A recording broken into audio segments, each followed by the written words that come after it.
Vocês não imaginam onde nós estamos. Hoje a gente quer contar uma história que traz uma lembrança gostosa, porque esse aqui é o Sítio do Pica-Pau Amarelo. Imagina aí quantas memórias a gente tem, memórias afetivas dessa história que fez parte da infância de tanta gente, da minha inclusive. Então hoje eu faço um convite especial para você. O nosso passeio é em Taubaté. Estamos a 160 quilômetros de São Paulo para conhecer um pouco da história do Monteiro Lobato, trazer, resgatar esses personagens incríveis do Sítio do Pica-Pau Amarelo, e a história está só começando. Pra gente vai ser ainda mais especial. Vamos! Sítio é tão belo,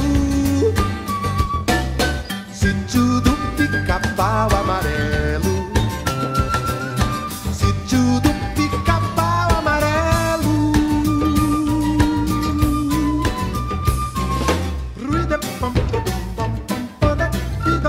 Gente, é a Kelly que vai ajudar a contar toda essa história, e conversar com ela 2 minutinhos antes a gente já embarca numa atmosfera tão gostosa, de boas lembranças, e saber que isso aqui, quando a gente entra aqui, parece que está tudo vivo, né? E eu acho que é esse o sentimento que as crianças também têm, Kelly. Sim, a gente costuma dizer, principalmente para os adultos, que passou da porteira para cá, todo mundo vira criança.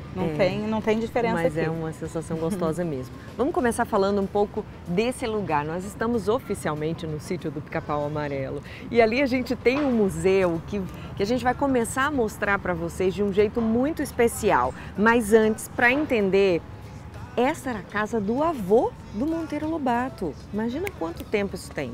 Conta pra gente. Essa casa pertenceu ao avô do Monteiro Lobato, o Visconde de Tremembé, e segundo a biografia do Monteiro Lobato, tudo que ele cita, ele passou boa parte da infância dele aqui. Então, brincando nesse quintal, lendo debaixo da jaqueira, pegando os livros da biblioteca do avô dele. Então, quando as crianças vêm aqui, uma das principais coisas que eu digo é que quando o Monteiro Lobato tinha a idade delas, ele estava aqui brincando como elas estão brincando hoje. A gente tenta, o máximo, manter esse museu vivo. E a gente entendeu que a partir da literatura infantil, a partir do lúdico que o Monteiro Lobato trouxe, que foi o principal legado dele, né? É o principal legado dele, é a maneira que a gente consegue deixar esse museu vivo. A gente vai começar a caminhar um pouquinho, até para ir entrando no clima, embarcando junto com vocês. Mas você estava me contando, Kelly, que o primeiro livro, a primeira obra do Monteiro Lobato é de 1920. 1920. O primeiro livro chama A Menina do Narizinho Arrebitado, foi publicado em dezembro de 1920. Gente, o museu é um museu histórico e pedagógico. Muitas crianças chegam aqui ávidas por essa história tão famosa que a gente conhece, mas eu queria hoje que você colocasse assim na balança como que você enxerga a literatura daquela época que você resgata aqui e a literatura infantil de hoje. Que paralelo que você consegue fazer? Eu acredito assim, um dos principais objetivos, né, como eu disse, além da imaginação, de trabalhar a imaginação das crianças, o Monteiro Lobato tentou trazer uma literatura o mais brasileira possível. Verdade. Então a gente tem elementos do folclore, né, nas obras do Monteiro Lobato, que é um recurso assim que ele utilizou de uma maneira lindamente perfeita, assim, muito pontual.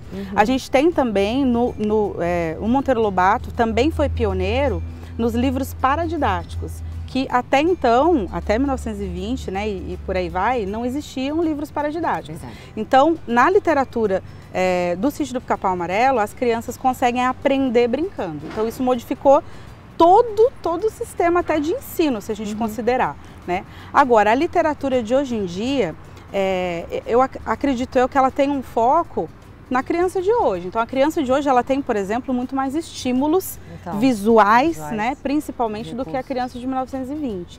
Então, o que eu sempre digo aqui é que a literatura do Monteiro Lobato, ela precisa de mediação.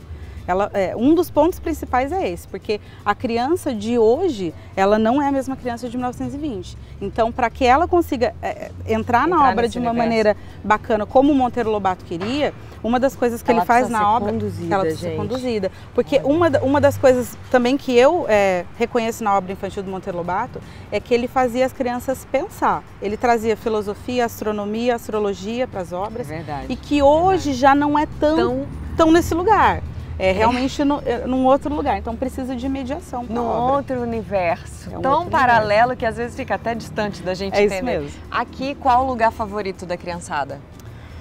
Olha, difícil, o parquinho, O parquinho. o parquinho, as estátuas. Quando as crianças chegam, o primeiro lugar que elas vão são nas estátuas. Então ali a gente já tem um grupo de estátuas onde a Dona Benta acolhe ali fazendo uma leitura, depois elas correm para a Emília com a tia Anastácia ali cozinhando e aí depois vai para o museu, porque normalmente no museu a gente já leva para as atividades lúdicas, então tem Emília, tem Visconde lá dentro, as personas vivas. Sim. Então lá também é um grande foco. Então vamos para o museu também? Vamos pro Já que a museu. gente está vendo as estátuas aqui, a gente fica curioso para entrar e conhecer lá.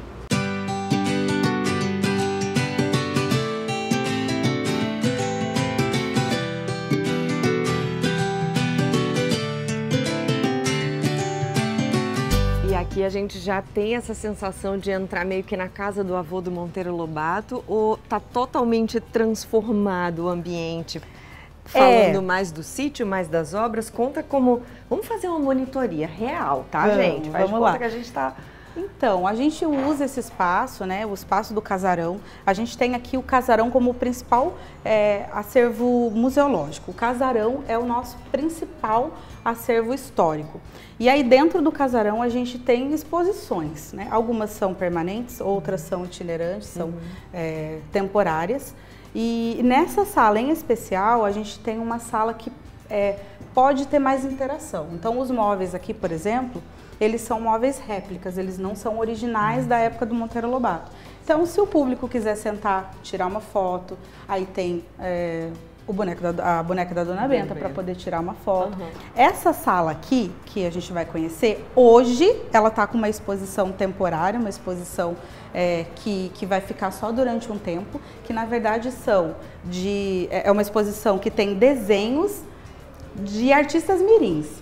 São alunos da Escola Fego Camargo, que é uma escola de artes que a gente tem aqui. Mas normalmente nessa sala ficam objetos históricos. Então aqui a gente tem uma exposição permanente, porém ela precisou ser retirada nesse momento, onde a gente conta um pouquinho da biografia, da vida e obra de Monteiro Lobato. E aí aqui a gente é uma sala onde a gente tem quadros, aquarelas, pintadas pelo próprio Monteiro Lobato. Então isso é muito legal. Aqui realmente é um lugarzinho mais histórico, um lugarzinho especial, né? As aquarelas são as que são coloridas, são aquarelas pintadas pelo Lobato. E aí a gente junta esse paralelo com a vida dele, né? Dizendo que ele queria ser pintor, mas aí ele acabou tomando a pintura como um hobby, mas pintou a vida inteira, gostava muito de fotografia. O Monteiro Lobato ele tinha assim diversos talentos e vocações. É muito legal. E as obras que estão em preto e branco são de ilustradores da época dele, então são de contemporâneos.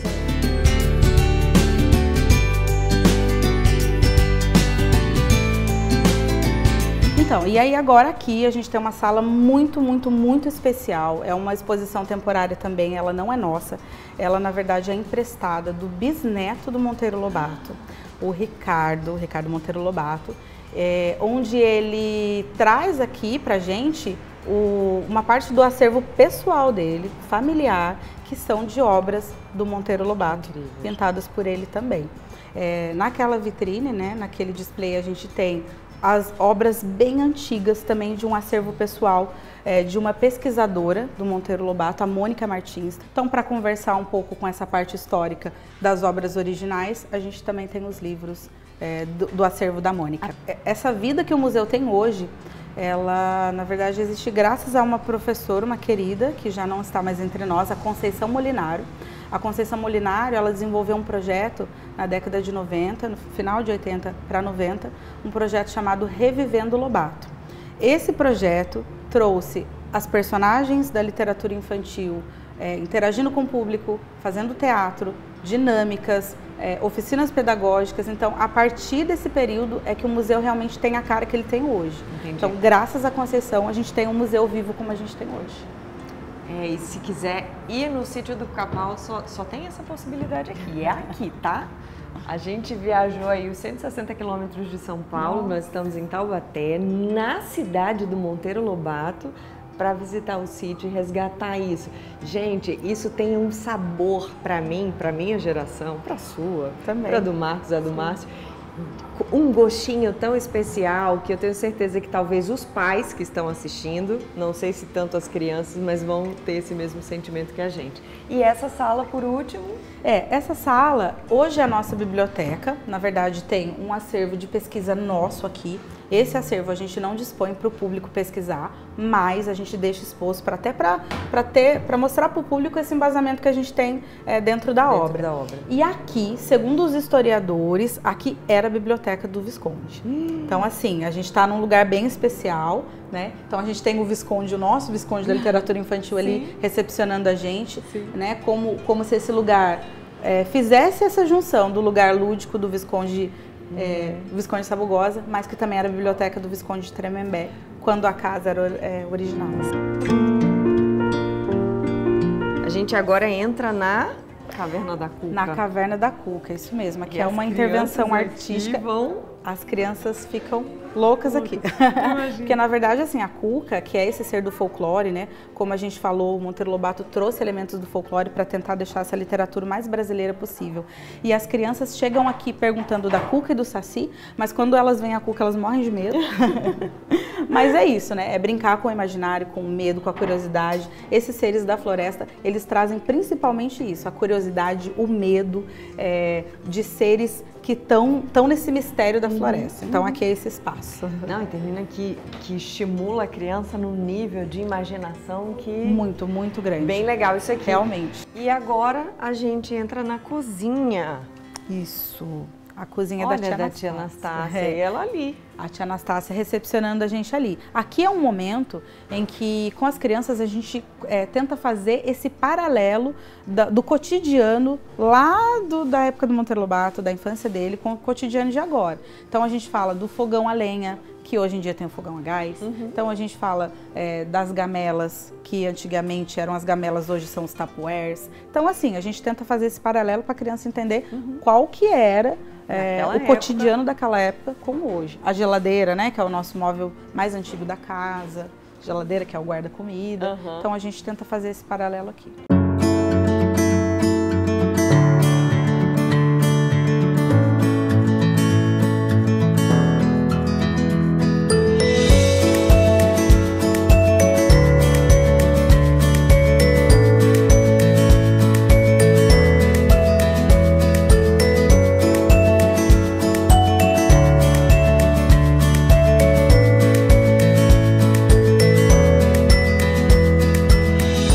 Nosso teatro, né? Hoje é o nosso teatro, como eu disse, depois desse projeto Revivendo Lobato, a gente passou a ter o teatro como uma das principais atividades lúdicas aqui.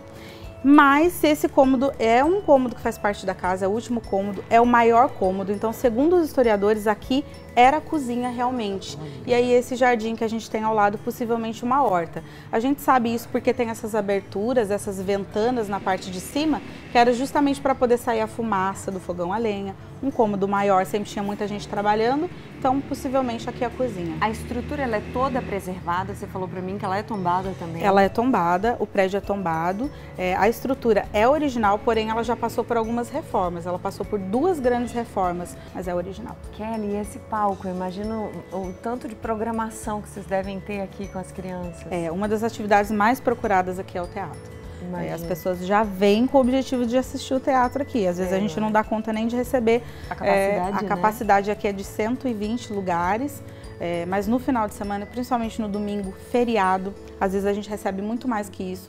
Às vezes a gente faz 2, 3, 4 sessões por dia. Então é realmente uma das atividades mais procuradas. Várias obras dele ou mais o sítio? A gente trabalha aqui a literatura infantil.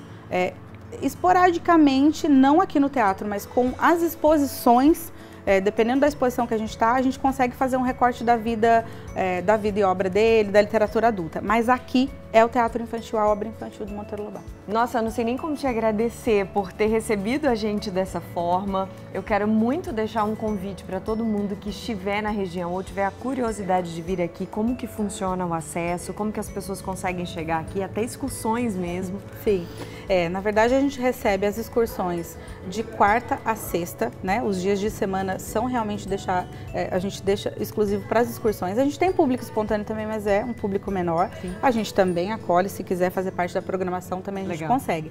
Agora, no final de semana a gente recebe o público espontâneo e aí é muita gente, mas a gente está aqui para receber das 9 da manhã até as 17 horas, com atividades, teatro, atividade pedagógica, visita no casarão, no museu. Então, a gente funciona aqui de quarta a domingo para o público. Terça-feira a gente também abre, mas não tem atividades.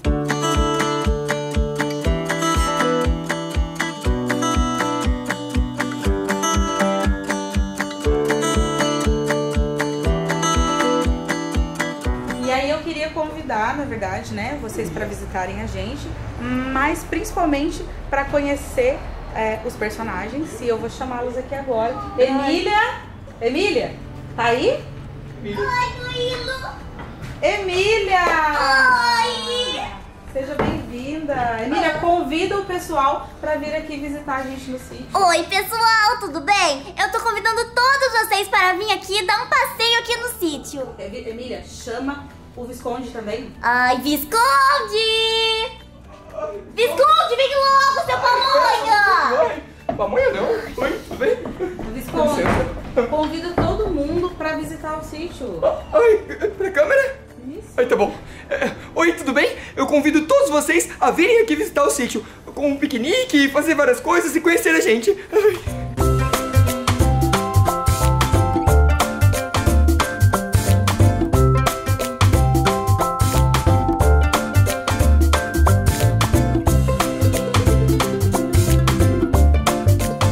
Gostaram do programa de hoje?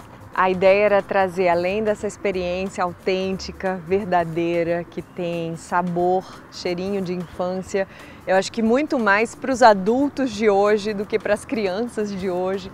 A gente veio aqui com esse sentimento de fazer você se sentir bem pensando em coisas boas.